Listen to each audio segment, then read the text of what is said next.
Israel's military chief has approved what it calls the main framework for a new offensive in Gaza. It comes days after Israel announced it would launch a new military operation to seize control of Gaza City. Meanwhile, Israeli forces are continuing strikes across the enclave. Gaza's Hamas-run health ministry reports that at least 120 people have been killed in the past day. For more on this, I want to bring in CBS News Middle East reporter Courtney Kealy from our Washington bureau. Courtney, can you break down this latest offensive for our audience and tell us what it means for those civilians on the ground? Well, starting off, this has been contentious, this idea of a framework of a complete occupation of the last 25% of Gaza that the IDF isn't already patrolling and in charge of. And this is around Gaza City. So the IDF, the Israeli Defense Forces Chief of Staff, announced there's a framework that might happen around the mid to end of September. What's happening right now is a military incursion, which includes airstrikes and includes tank movements and troops on the ground.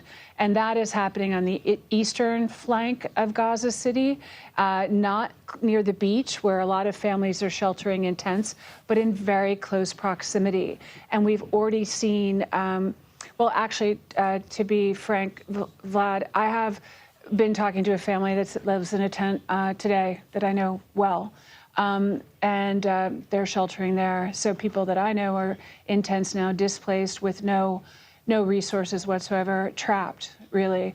The question is, will they relocate, and what will they do? That remains what's on the ground. We know that there are continued casualties. Hamas said this incursion has happened too, by the way. And we know that Netanyahu is working a bunch of different angles.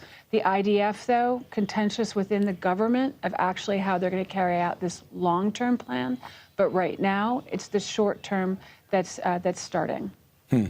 So I know we've talked about this ad nauseum, Courtney, but any prospect, any hope for a negotiated deal for a ceasefire and the release of those hostages?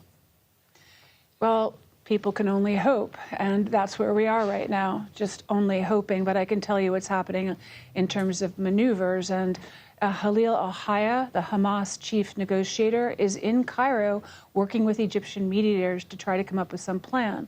Now, Prime Minister Netanyahu is saying, no plan. I've tried it. I've done it. I demand all 50 hostages released immediately, all together.